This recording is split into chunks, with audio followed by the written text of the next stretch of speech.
भूल कर भी स्वप्न में जो पति की निंदा नहीं करती, पति का अपयश नहीं करती, पति के नाम को लजाती नहीं, वही सहधर्मिणी है।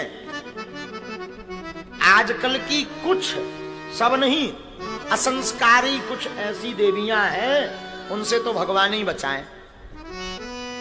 जैसे विदेश में हाल है ना, विदेश में लंदन जहां हम गए थे, वहां पर यह गिनती करनी पड़ती है कि ये कौन से नंबर के पापा जी हैं। हाँ, आज लंदन से भी बच्चे आए हैं, और उसे तो इतनी हिंदी आती नहीं है, बच्ची को आती है हिंदी, नहीं आती, लिटिल लिटिल आती है, थोड़ा थोड़ा। या how are you? I am fine. I cannot speak in English, but I understand your feelings.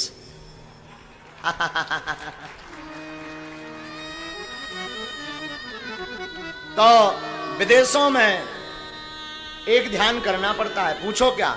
विदेशों में पुत्र, जैसे यहां पर छोटे में पुत्र को सिखाना पड़ता कि तुम्हारे पिताजी का नाम ये है, विदेश में ये बात सिखानी पड़ती कि तुम्हारे पिताजी कौन से नंबर के।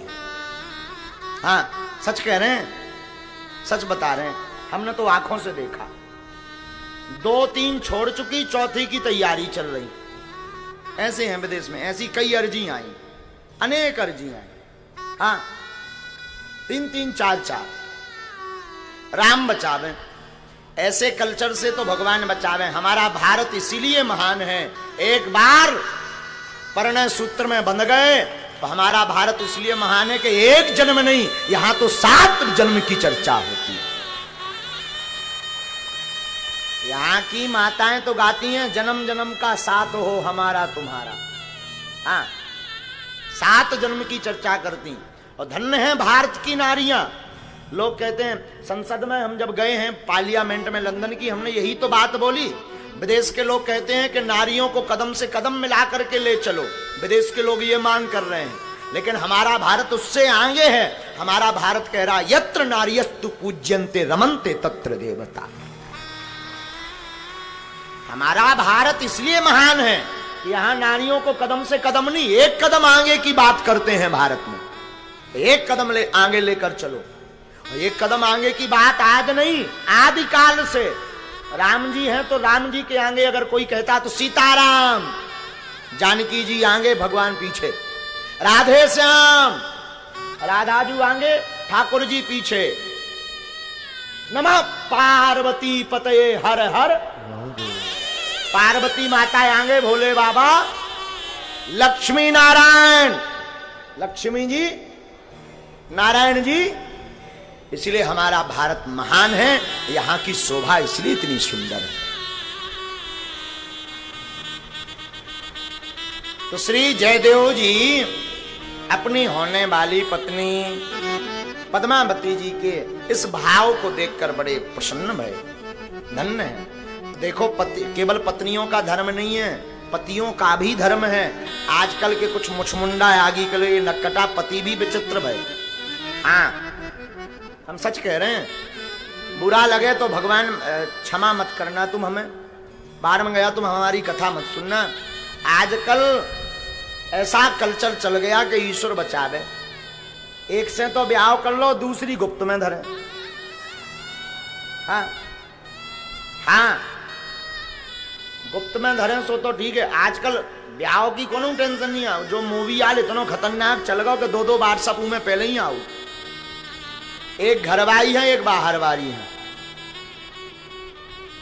हम यही निवेदन करेंगे, जो पुरुष एक स्त्री को ही जीवन में स्थान देता है, एक स्त्री का ही साथ पकड़ता है, हमने एक जगह ऐसा पढ़ा है कि वो पुरुष ब्रह्मचर्य की श्रेणी में आता है, ब्रह्मचारी की दृष्टि में आता है। हाँ हाँ, जो एक ही पत्नी के साथ पूरा जीवन व्यतीत करता और पर स्त्री को देखता तक नहीं कुदृष्टि से, वो पुरुष ब्रह्मचारी की सम अवस्था में आता है। तो केवल स्त्रियों का धर्म नहीं, पुरुषों का भी धर्म है। श्री जयदेव जी ने विवाह किया, एक झोपड़ी बनाकर रहने लगे। झोपड़ी में रहने लगे तो आप और आपकी धर्मपत्नी भगवान के गीत गाने लगी। बुरा ना मानना पागलो, विवाह भोग के लिए नहीं होता, शादी प्रेम भोग के लिए नहीं है, शादी और प्रेम परमात्मा के योग के लिए है। हा? भोग के लिए नहीं। तो तुम्हारी शादी भई सो फुर्र गए ऊटी शिमला, शादी भई सो तुम भग गए आगे को लोगों कनाडा न जाने कहां। घूमना फिरना बुरा नहीं है, शादी भोग की वस्तु नहीं है, स्त्री भोग की वस्तु नहीं है। शादी इसलिए की जाती है कि पति और पत्नी दोनों मिलकर के सत्संग करके परमात्मा को पा सकें, क्योंकि सत्संग अकेले में नहीं हो सकता, दोनों की जरूरत है। बोलो सीताराम।